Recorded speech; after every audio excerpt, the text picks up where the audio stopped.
free Office 365, free CosmosDB, Visual Studio roadmap, and much more. This is the M&AN Show.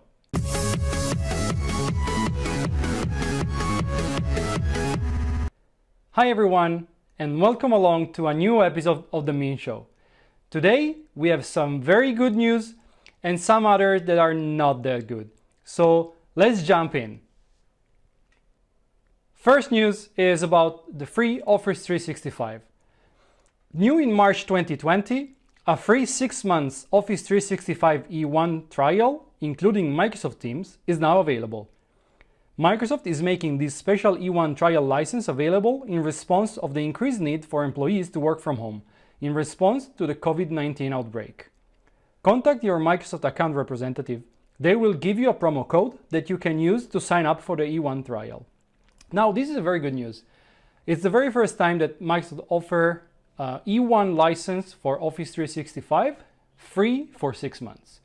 If you're not familiar with Office 365 E1, what's included is Exchange, so email and calendar, Teams, the full Teams. There is a free version of Teams, but it's like a subset of the paid Teams.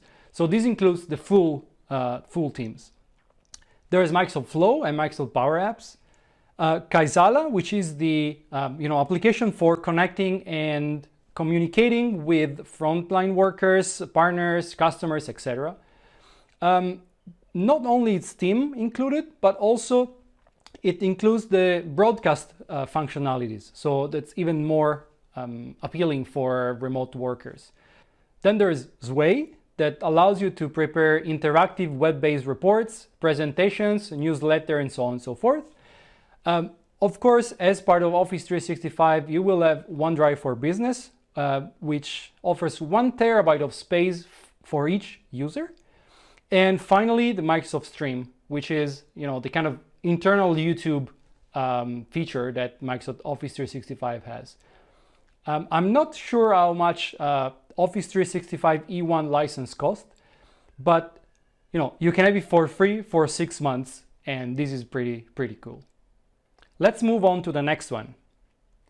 The Spring 2020 roadmap for Visual Studio. The Visual Studio roadmap has been updated to provide a peek into the work planned for Visual Studio through June 2020. Our goal, this is the blog post that Microsoft published. Our goal is to clarify what's coming so you can plan for upgrades and provide feedback on which features will make Visual Studio a more productive development environment for you and your team. These features and timeframes represent our current plans but may change based on what we learn. If there are features that are particularly important to you, please be sure to vote and comment on the features in the development community portal. I think it's important that Microsoft provides insight on the direction of their tools and on the features that are about to come out. In this case, for Visual Studio, it's pretty interesting. If you go to the roadmap, and you can find a link in the description below, you will see that there's a bunch of features that are planned for Visual Studio itself, but also for the language support. C++, .NET, Java, Web Tools, Xamarin. There's a lot of things going on. There's a lot of new features. So I encourage you, if you're a Visual Studio user, to go and take a look at the roadmap. It's really interesting. And again, I think it's pretty important for Microsoft to be open on the features they are working on. So everyone, users and non-users, can have a very nice understanding of what they're doing and where the product is going to. Including, of course, Visual Studio for Mac, which is the porting that runs on old Macs, and it's increasingly adopted by the development community. Not as widely adopted as VS Code, of course, but Visual Studio still is a great product. There's a lot of developers out there, including myself, using it.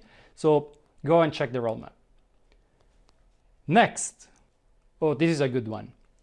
Azure CosmosDB free tier. I'm going to read the news first. Getting started with our service is easier than ever with Azure CosmosDB new free tier. When free tier is enabled on Azure CosmosDB, for the lifetime of the account, customers will get the first 400 RUs and 5 GB of storage for free. Free tier makes it easy for new users to get started with Azure Cosmos DB, develop and test applications, or even run small workloads in production for free. Azure Cosmos DB accounts enabled with the free tier will receive the first 400 RUs and 5 GB of storage off their bill. Any RUs and storage beyond 400 RUs and 5 GB will be billed at the regular Azure Cosmos DB rates. Again, this is pretty cool. Cosmos DB is a great service, and I've seen a lot of implementation of the service, but one thing that I've seen from many clients and many consultants is even for doing small POCs or small pilot projects, they have to pay. The fee was not big, but still there was this small entry barrier for the service. Now this entry barrier is completely removed. And 400 RUs, of course, is not a huge amount of request unit, but it allows you to do POCs, to do small pilots, and you can use it even in production, as the news says. So this is a great news for small projects, again, for test and POC. This will really help. And if you've never used Cosmos DB before, I really encourage you to go and take a look at the service. It's awesome. If you think that is the first cloud-first database that has ever been developed, it's a multimodal. It can support not only the document DB interface, which it derives from, but it supports Cosmos DB, it supports Cassandra, it supports even etcd, like the Kubernetes key value pair database. So it's really powerful, and there are SLAs not only on availability like most of the other services have, but it's having SLAs on performances, on read writes, on consistency. So again, if you don't use Cosmos DB, go and check it because it's an awesome service, and now it's free. Of course, you need to be a little bit careful because there is 400 RUs and 5 GB included. As soon as you go, beyond that, you'll start paying. But as long as you are careful on what you're doing, you should not have any problem. Next, this is a service-related technical news because it's about Azure DevOps that is going to require TLS 1.2. Due to the potential for future protocol downgrade attacks and other transport layer security TLS protocol version 1 and 1.1 vulnerabilities not specific to Microsoft implementation, it's required that dependencies on all security protocols older than TLS 1.2 be removed where possible. Microsoft is announcing the disablement of TLS 1.0 and 1.1 on March 31st, 2020. They also said that approximately 95% of the connections made to Azure DevOps already use TLS 1.2, so the greatest majority of the communications will not be affected. But still, there's this 5% of communication that happen over TLS 1 and TLS 1.1, which will be affected. So to help mitigate that, they will have two small windows in which they will disable temporarily the TLS 1 and 1.1 for 1 hour each. And so if you have any integration with Azure DevOps or any tool you're using that use not the latest TLS, then you will see some warnings or some exceptions in your tools. Go and check the link that I posted in the description below, so you can have access to the full news, to the full blog post, and you can see which windows. And there's one window in like a US time zone, one window in another time zone. So either one for you should work. And again, if you've developed any integration with Azure DevOps services that requires TLS 1.0 or 1.1, be sure to upgrade those.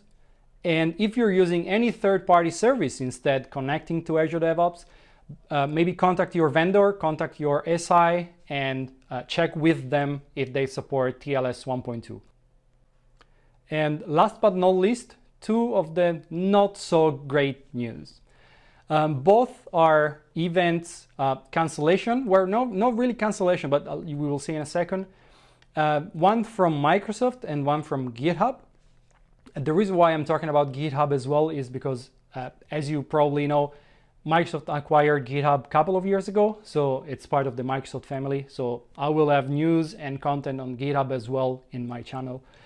So again, there was these two events that have been canceled, and they became virtual only due to the coronavirus outbreak.